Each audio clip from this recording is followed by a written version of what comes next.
Welcome back to guys, आपके अपने YouTube channel ultimate physics and math में स्वागत है गाइस। आज हम बात करेंगे क्लास 12 के फिजिक्स का चैप्टर नंबर 3, जिसके अंदर हम बात करेंगे रेजिस्टेंस एंड रेजिस्टिविटी की गाइस। ठीक है, तो आज का हमारा टॉपिक है रेजिस्टेंस गाइस, कि कोई भी कंडक्टर होता है उसमें रेजिस्टेंस क्या होता है और क्या प्रॉपर्टी रोल करती है। तो जब साइंटिस्ट ने गाइस, रेजिस्टेंस क्या होता है कि कुछ साइंटिस्ट ने क्या किया गाइस, एक्सपेरिमेंट किया। क्या किया कि एक 10 वोल्ट की या कुछ भी एक फिक्स पर्टिकुलर कोई वोल्ट की, यहाँ पर सपोज कीजिए कि एक कंडक्टर लिया। साइंटिस्ट ने क्या किया, एक कंडक्टर लिया और उसके अंदर उन्होंने एक फिक्स ईएमएफ की एक क्या कर दी, बैटरी ऐड कर दी।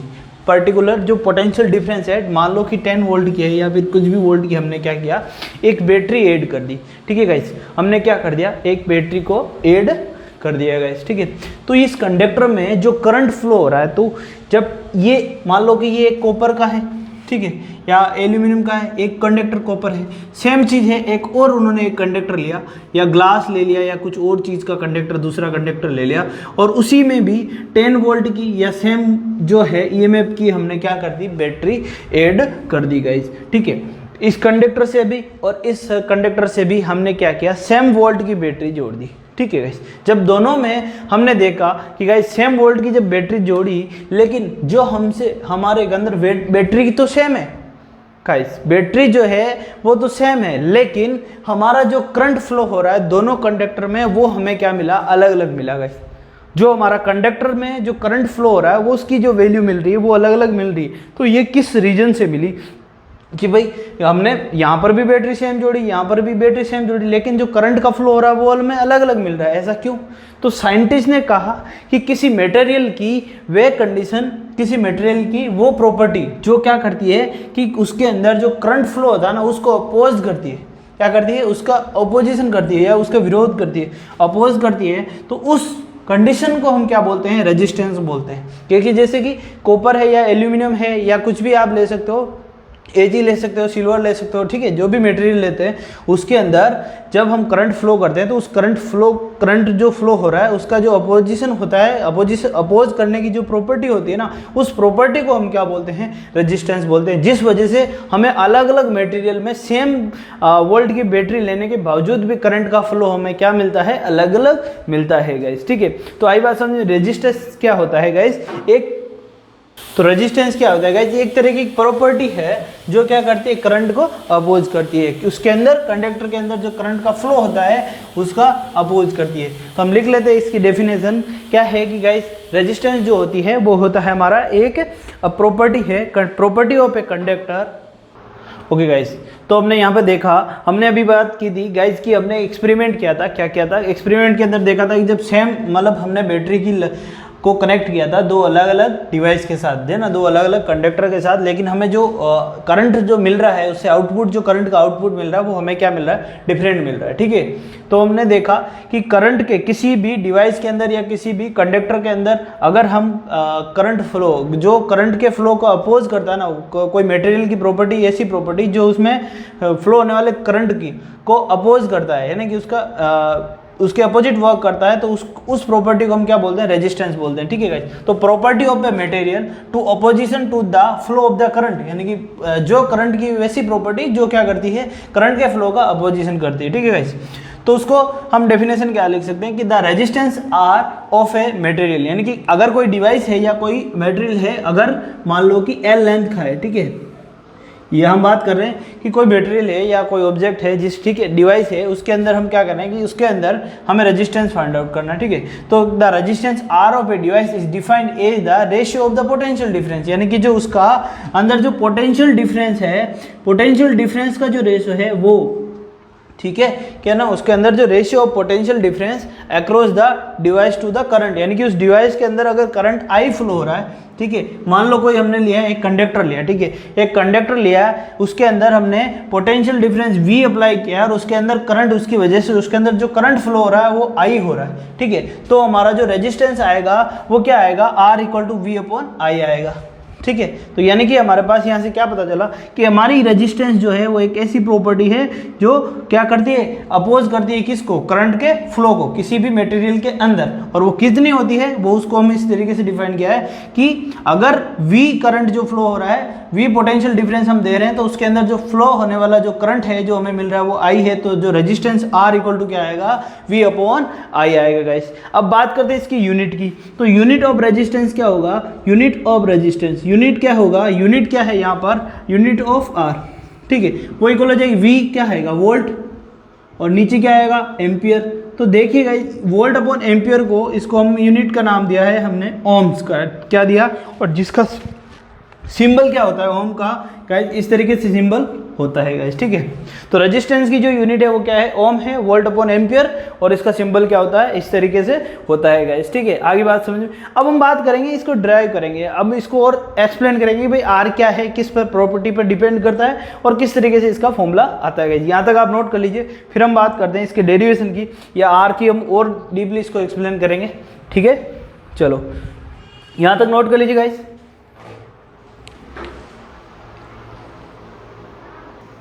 ओके गाइस, तो रेजिस्टेंस के लिए बात करते हैं। पिछले लेक्चर में हमने जब वीडी के लिए और आई के बारे में बात करी थी, तो हमारे पास दो फॉर्मूले मिले थे गाइस, ठीक है। तो आई, एक आई का मिला था, दूसरा हमें वीडी का मिला था, ठीक है गाइस। कि हमारे पास जो आई आ रहा था वो क्या आया, VDENA, ठीक है। जो ये हमारा पास फॉर्मूला आया था किसका, आई का, करंट का जो हमारे पास फॉर्मूला आया था ये आया था, ठीक है। चलो नेक्स्ट हमारे पास बात करते हैं, हमने जब VD के फॉर्मूला निकाला था कि गाइस VD जो है वो कितना है गाइस, उसके बाद हमने फॉर्मूला निकाला था VD का। ये दोनों फॉर्मूले आपको याद होने चाहिए, इंपॉर्टेंट फॉर्मूले हैं, ठीक है गाइस, कि VD की आपको वैल्यू पता होनी चाहिए और इसकी भी पता होनी चाहिए। तो VD क्या होता है, EV अपॉन ML और टाउ गाइस, ठीक है, ये हमने देखा था, ठीक है गाइस। तो I इक्वल टू VDENA, और जो VD है वो EV अपॉन ML टाउ। यहाँ पर ध्यान रखना गाइस, E क्या है, इलेक्ट्रॉन, M मास ऑफ है मटेरियल यूनिट, ठीक है। और जहाँ पर यहाँ M जो है गाइस और L जो है जो हमारी है लेंथ है, क्या जो डिवाइस है, जो मटेरियल हम ले रहे हैं उसका कंडक्टर ले रहे हैं, टाउ क्या है, रिलैक्सेशन टाइम है, और वो V क्या है, पोटेंशियल डिफरेंस है गाइस, ठीक है। चलो अब हम बात करते हैं गाइस, VD की वैल्यू में अगर इसमें यहाँ से वैल्यू में इसमें पुट करता हूँ I में, तो I इक्वल टू यहाँ से मेरे पास क्या मिल रहा है, यहाँ से वैल्यू पुट करता हूँ तो ये हो जाएगा EV अपॉन ML गाइस, ठीक है, टाउ NA गाइस, यहाँ पर देखिए, और यहाँ पर sorry guys tau ENA, tau है और यहाँ पर एक E है, तो ये क्या हो जाएगा गाइस, E स्क्वायर। तो I इक्वल टू यहाँ पर हमारे पास क्या हो गया, E स्क्वायर V, ठीक है, N, ठीक है, NA अपॉन ML। अब हमारा रेजिस्टेंस था, हमारे पास रेजिस्टेंस था, हमें क्या फाइंड आउट करना है, यहाँ पर R का फॉर्मूला निकालना है।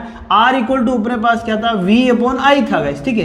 तो यहाँ पर मुझे क्या लाना है, V अपॉन I लाना है। तो यहाँ पर देखिए V कहाँ है, ये रहा, I कहाँ है, यानी कि मुझे V को इधर लाना है और बाकी सबको इस तरफ लेके जाना है, ठीक है गाइस। तो मुझे क्या लाना है, V अपॉन I बनाना, ठीक है। तो V अपॉन I जब हम करेंगे गाइस, तो ये क्या आएगा, V अपॉन I जब हम कर रहे हैं तो ये हो जाएगा ML अपॉन NAE स्क्वायर, ठीक है। यहाँ पर देखिए, और टाउ, ठीक है, टाउ, और ये इधर क्या है, L अपॉन A गाइस, ठीक है, यहाँ पर।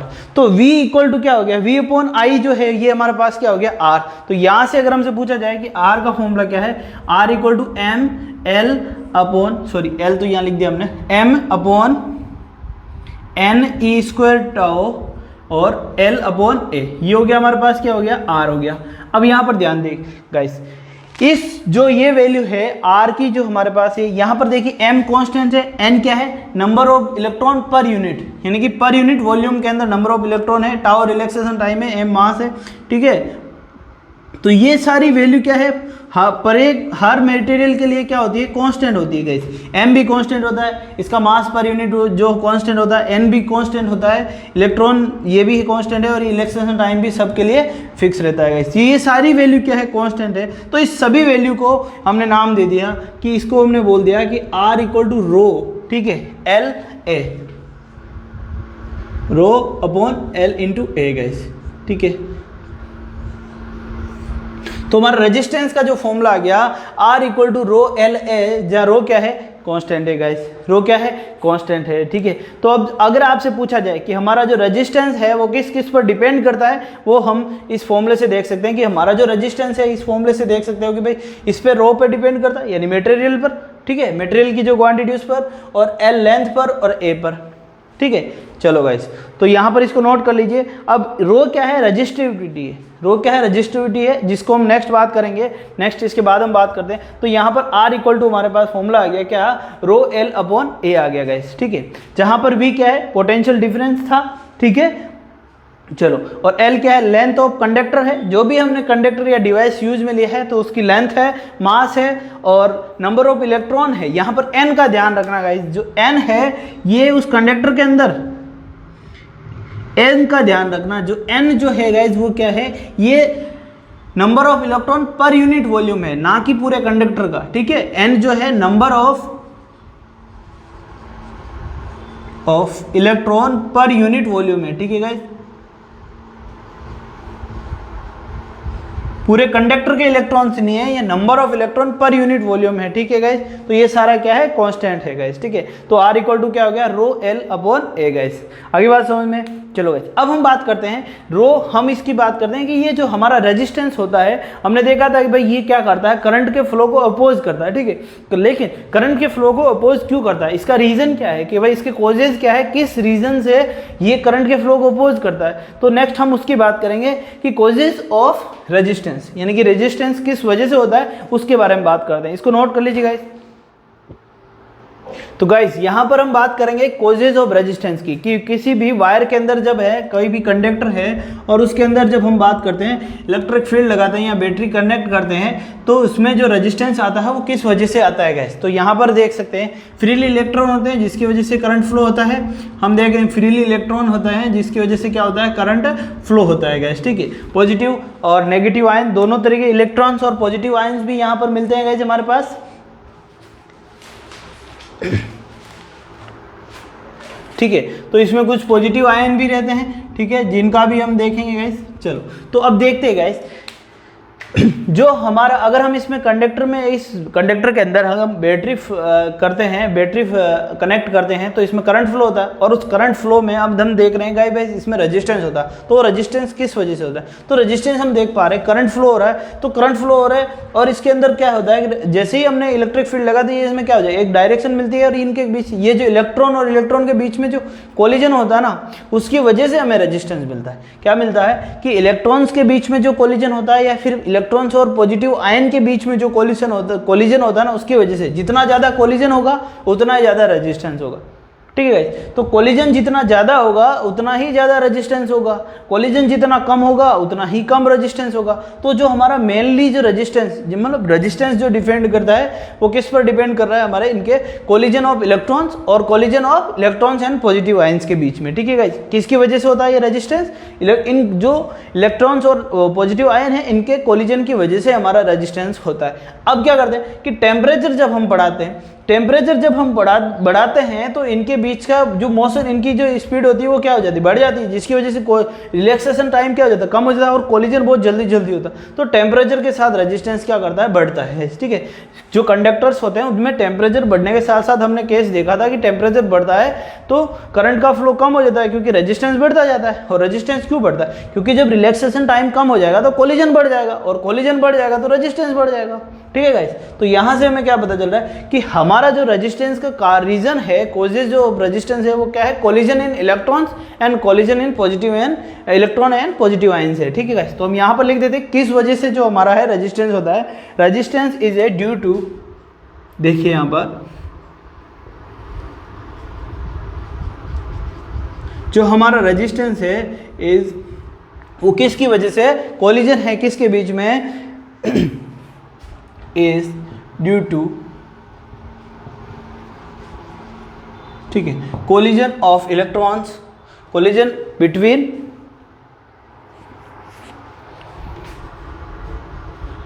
इलेक्ट्रॉन्स एंड कोलिजन बिटवीन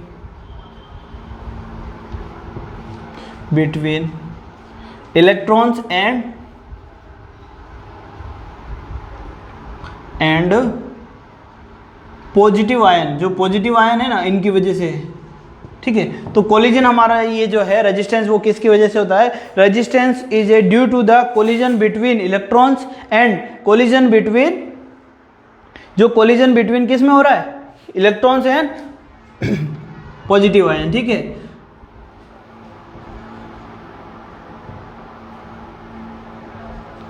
चलो गाइस, तो collision between electrons and positive ion, इनकी वजह से हमारे क्या हो रहा है? रेजिस्टेंस हो रहा है। तो रीजन पता चल गया। अब हम बात करते हैं कि डिपेंडेंसी ऑफ रेजिस्टेंस, रेजिस्टेंस किस किस चीज पर डिपेंड करता है, ठीक है गाइस। तो factors on which resistance depend, क्या बात करेंगे? Factor on which resistance depend, की रेजिस्टेंस जो है हमारा किस किस फैक्टर पर डिपेंड करता है गाइस, ठीक है। तो यहां से हम बात करते हैं फैक्टर ऑन विच, यानी कि रेजिस्टेंस डिपेंड, ठीक है गाइस।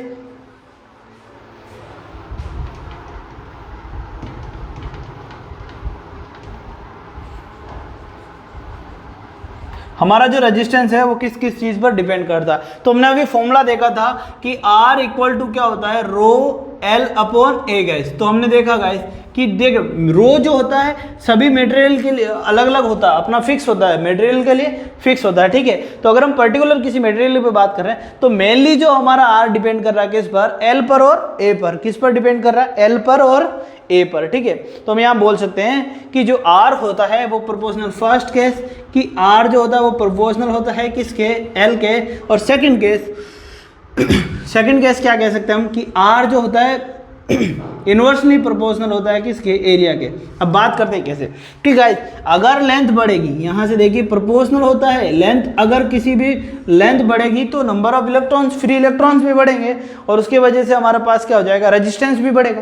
कि यहाँ पर सपोज कीजिए कि ये 10 मीटर है, ये यहाँ पर कितना है? नंबर ऑफ फ्री इलेक्ट्रॉन कुछ है। तो अगर ये मैं अगर इसकी लेंथ बढ़ा दूंगा तो इसमें नंबर ऑफ फ्री इलेक्ट्रॉन भी तो बढ़ जाएंगे। तो इसकी वजह से हम क्या बोल सकते हैं कि जो R जो होता है वो डिपेंड करता है किस पर? नंबर ऑफ लेंथ पर। किसके? प्रोपोर्शनल होता है किसके? लेंथ के। जैसे जैसे लेंथ बढ़ेगी रेजिस्टेंस भी क्या जाएगा? बढ़ता जाएगा, क्योंकि फिर करंट फ्लो होने के लिए क्या है? यहाँ पर कोलिजन भी बहुत ज़्यादा होगी, क्योंकि यहाँ पर क्या है? इलेक्ट्रॉन, फ्री इलेक्ट्रॉन भी, नंबर ऑफ फ्री इलेक्ट्रॉन भी क्या हो जाएंगे? ज़्यादा हो जाएंगे, ठीक है। अब दूसरा केस है कि जो हमारा R जो है इन्वर्सली प्रोपोर्शनल है किसके? एरिया के। क्योंकि गाइस देखिए अगर मान लो यहाँ पर किसी यूनिट में, यहाँ सपोज कीजिए कि यहाँ पर कुछ इलेक्ट्रॉन्स है, फ्री इलेक्ट्रॉन्स है, ठीक है, या इधर अगर ये एरिया है ए एरिया, अगर मैं इसका एरिया बढ़ा देता हूँ तो नंबर ऑफ फ्री इलेक्ट्रॉन तो सही है मैं, अब उनके पास बीच में फ्लो होने के लिए जो बीच की स्पेस है वो क्या हो जाएगा? बढ़ जाएगा। तो रेजिस्टेंस क्या हो जाएगा गाइस? कम हो जाएगा। तो एरिया बढ़ेगा तो रेजिस्टेंस कम हो जाएगा, ठीक है। रेजिस्टेंस क्या होता है? एरिया बढ़ने पर कम होता है और लेंथ बढ़ने पर रेजिस्टेंस जो होती है वो हमारे पास क्या हो जाती है? बढ़ जाती है, ठीक है गाइस। चलो, तो एरिया जो होता है वो क्या होता है? इनवर्सली प्रोपोर्शनल होता है और लेंथ जो होती है वो क्या होती है? प्रोपोर्शनली होती है गाइस, ठीक है। यहाँ तक नोट कर लीजिए गाइस। फिर हम बात करते हैं रेजिस्टिविटी की, ठीक है। तो सिग्मा को जो हम बोलते हैं रेजिस्टिविटी बोलते हैं, इसकी बात करते हैं। नेक्स्ट टॉपिक है रेजिस्टेंस, यहाँ पर हमारा कंप्लीट होता है। नेक्स्ट हम बात करेंगे रेजिस्टिविटी की गाइस, ठीक है। एक चीज़ है गाइज, यहाँ पर हम टेम्परेचर के साथ में भी रेजिस्टेंस की बात कर लेते हैं गाइज कि टेम्परेचर जो होता है, टेम्परेचर बढ़ेगा तो तीसरा कहते हैं कि टेम्परेचर अगर इंक्रीज होगा तो हमारा रेजिस्टेंस क्या होगा? वो भी इंक्रीज हो जाएगा, क्योंकि टाओ क्या हो जाता है? रिलैक्सेशन टाइम क्या हो जाएगा? कम हो जाएगा। और रिलैक्सेशन टाइम कम हो जाएगा तो इनके बीच में कोलिजन क्या हो जाएंगे? बढ़ जाएंगे, जल्दी जल्दी होंगे, तो हमारा रेजिस्टेंस भी क्या हो जाएगा? टेम्परेचर के साथ साथ बढ़ जाएगा, ठीक है गाइज। चलो नोट कर लीजिए। फिर इसकी बात करते हैं हम रेजिस्टिविटी की।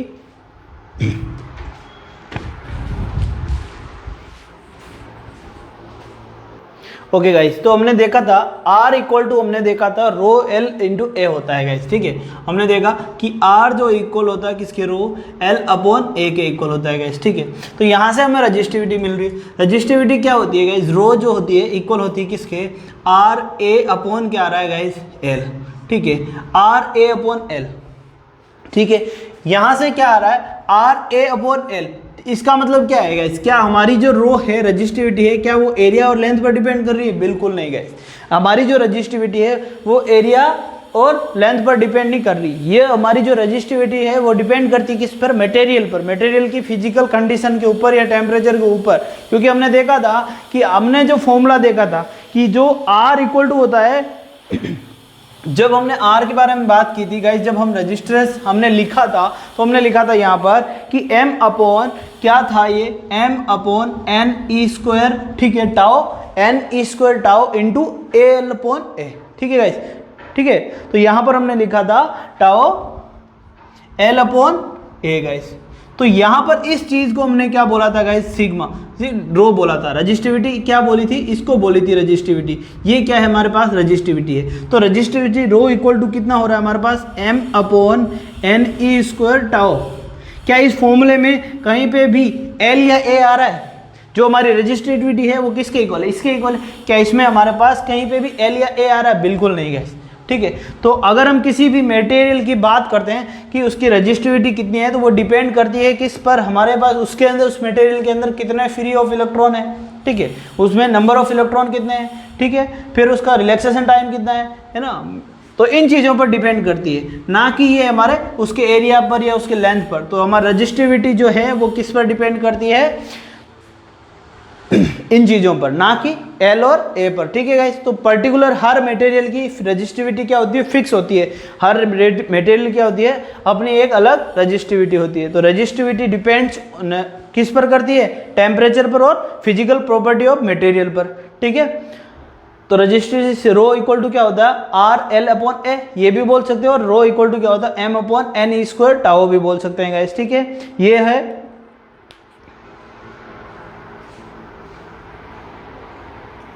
तो ये रो किस पर डिपेंड करता है, यहां पर आप लिख सकते हो rho resistivity is depend on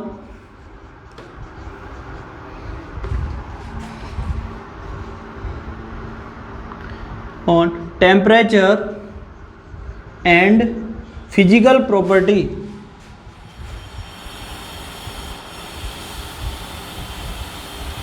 off material. जो हमारा मटेरियल है उसकी फिजिकल प्रॉपर्टी और टेम्परेचर पर हमारी क्या करती है, रजिस्टिविटी डिपेंड करती है, ना कि एरिया और लेंथ पर, ठीक है। तो यहाँ पर आराम से लिख सकते हैं गाइस, हमारी जो रजिस्टिविटी है वो किस पर, टेम्परेचर और फिजिकल प्रॉपर्टी ऑफ मटेरियल पर डिपेंड करती है, ठीक है। तो अब इसकी यूनिट की बात करते हैं, यूनिट ऑफ रो। अब यूनिट के लिए हम देख रहे हैं गाइस, ये क्या है, R अपॉन आर, आर क्या होगा, ओम, आर की क्या हो जाएगी, ओम इंटू ये मीटर स्क्वायर अपॉन क्या हो जाएगा, मीटर। तो यहाँ से ये कट जाएगा, तो हमारी जो रेजिस्टेंसिटी आ रही है इसकी क्या आ रही है, ओम मीटर आ रही है गाइस, ठीक है। तो ये क्या आ रही है, हमारी जो यूनिट आ रही है वो क्या आ रही है, ओम मीटर आ रही है गाइस, ठीक है। तो इसकी रजिस्टिविटी की यूनिट याद कर लीजिए। अब इतना ध्यान रखना कि सभी मटेरियल की अपनी अलग अलग रजिस्टिविटी होती है गाइस, ठीक है। रेजिस्टेंस डिपेंड करता है किस पर, रजिस्टिविटी पर, ठीक है। अब जो रजिस्टिविटी होती है वो किस पर डिपेंड करती है, वो डिपेंड करती है टेम्परेचर और उसके मटेरियल पर, क्योंकि टेम्परेचर बढ़ने से नंबर ऑफ इलेक्ट्रॉन बढ़ जाएंगे, ठीक है, फ्री इलेक्ट्रॉन। अगर टेम्परेचर बढ़ता है तो free number of free electron भी बढ़ जाएंगे, तो रेजिस्टेंस भी वैसे भी बढ़ जाता है, ठीक है गाइस। क्योंकि नंबर ऑफ फ्री इलेक्ट्रॉन बढ़ जाता है ना टेम्परेचर बढ़ाने पर, बाहर निकल जाएंगे बाह्य कक्षक से, ठीक है। चलो, तो नंबर ऑफ इलेक्ट्रॉन बढ़ जाएंगे टेम्परेचर बढ़ने से, तो रजिस्टिविटी भी क्या हो जाएगी, हो जाएगी। चलो, तो देखिए कम हो जाएगी। अब यहां पर देखिए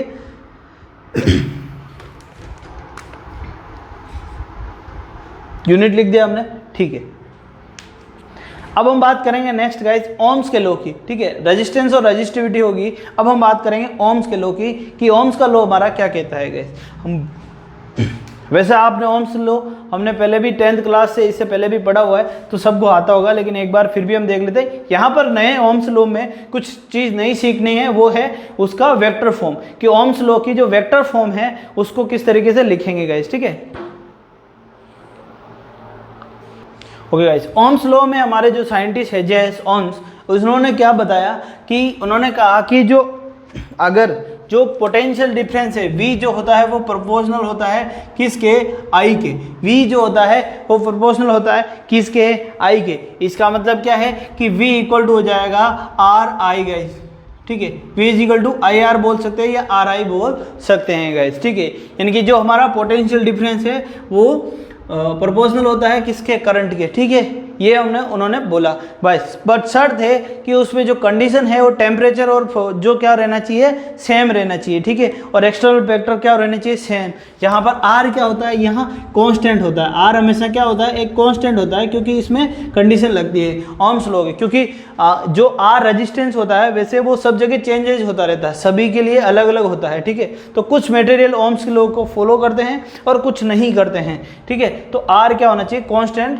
होना चाहिए। उसमें कंडीशन क्या लगती है कि हमारे पास जो टेम्परेचर है वो भी क्या रहना चाहिए, कांस्टेंट रहना चाहिए। यानी कि एक्सटर्नल जो टेम्परेचर के साथ जो एक्सटर्नल फैक्टर है वो भी क्या होना चाहिए गाइस, कांस्टेंट होनी चाहिए गाइस, ठीक है। तो ये एक रिजल्ट है, ठीक है, डेफिनेशन है, लॉ है, जिसको कोई डेरिवेशन नहीं होता है वैसे, पर अब हम इसकी डेफिनेशन लिख लेते हैं और इसका डेरिवेशन देखेंगे, ठीक है। वेक्टर क्वांटिटी में इसको देखेंगे गाइस, ठीक है। V is equal to I R सबको पता है, ओम्स लॉ आपने पहले देखा भी है गाइस। इसकी एक बार डेफिनेशन लिख लेते हैं।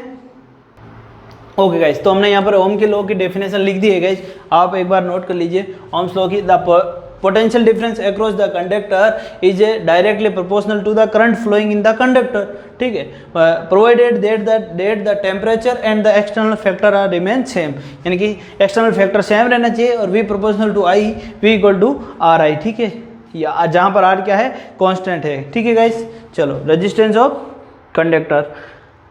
अब बात करते हैं ओम्स लॉ की गाइस। यहाँ पर ये चीज़ थोड़ी इंपॉर्टेंट है। एक बार आपको इसमें क्या पूछ सकता है, एक नंबर के क्वेश्चन में पूछ सकता है कि ओम्स लॉ की वेक्टर फॉर्म लिखिए, है ना। Ohm's law in vector form लिखिए। या तो आपसे फॉर्मूला पूछ सकता है या फिर आपसे पूछ सकता है आप ड्राइव कीजिए क्या ओम्स लॉ के वेक्टर फॉर्म को, 2 नंबर में पूछ सकता है गाइस, ठीक है। तो ये थोड़ा इंपॉर्टेंट है यहाँ पर। तो वेक्टर फॉर्म में पहले हम बात करते हैं कि हमें पता है ओम्स लॉ क्या है कि डेल वी जो है वो प्रोपोर्शनल टू है किसके, आई के। तो हम बोल सकते हैं डेल वी इक्वल टू है किसके, आई इंटू आर के।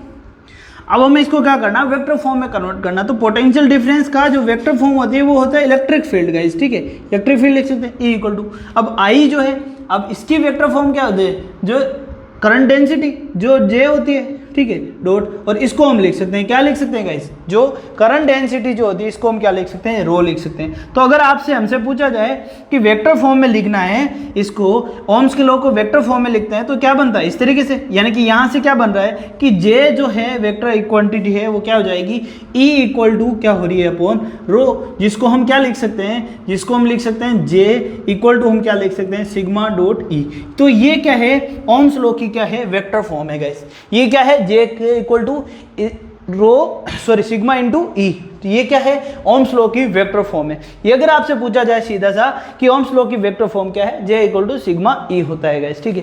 अब हम करते हैं इसका गाइस डेरिवेशन कि ओम्स लॉ का जो ये वेक्टर फॉर्म है ये कहाँ से आया गाइस, इसका डेरिवेशन भी ड्राइव भी करना है इसको, ठीक है। ये तो हमने सीधा कॉन्सेप्टली सीख लिया कि स्केलर क्वांटिटी को वेक्टर क्वांटिटी में चेंज कर रहे हैं तो इस तरीके से लिख सकते हैं गाइस, ठीक है। तो ये हो गया J इक्वल टू सिग्मा रो। अब ये कैसे आया, इसका प्रूफ भी चाहिए अपने को, तो यहाँ तक नोट कर लीजिए, फिर हम इसका प्रूफ कर लेते हैं। हमें क्या लाना है, J equal to sigma E लाना है गाइस। तो हमने देखा था पिछले डेरिवेशन में हमने देखा था पिछले अभी थोड़ी देर पहले कि V upon I equal to, ठीक है guys, V upon I equal to ml upon, यहां पर देखिए guys V upon I equal to ml n E square tau A लिखा था गाइस, ठीक है।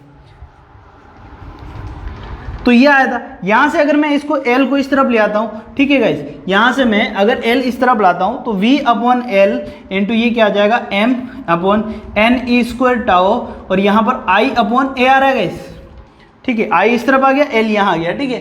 तो ये क्या हो गया, V अपॉन आई इलेक्ट्रिक फील्ड, ठीक है, इलेक्ट्रिक फील्ड में लिख सकते हैं इसको। तो ये हो गया electric field E equal to M upon N E square tau, इसको हम क्या लिखते हैं, रो। तो ये हो गया रो इंटू I अपॉन ए क्या होता है, करंट डेंसिटी, जिसको हम लिख सकते हैं क्या, J। तो E इक्वल टू क्या आ गया, E इक्वल टू आ गया रो इंटू J।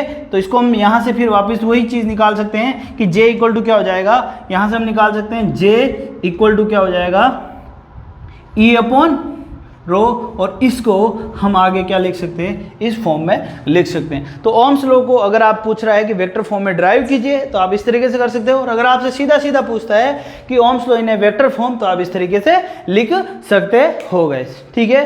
चलो गाइस, मिलते हैं नेक्स्ट वीडियो में, तब तक के लिए bye bye guys. Please like and subscribe guys.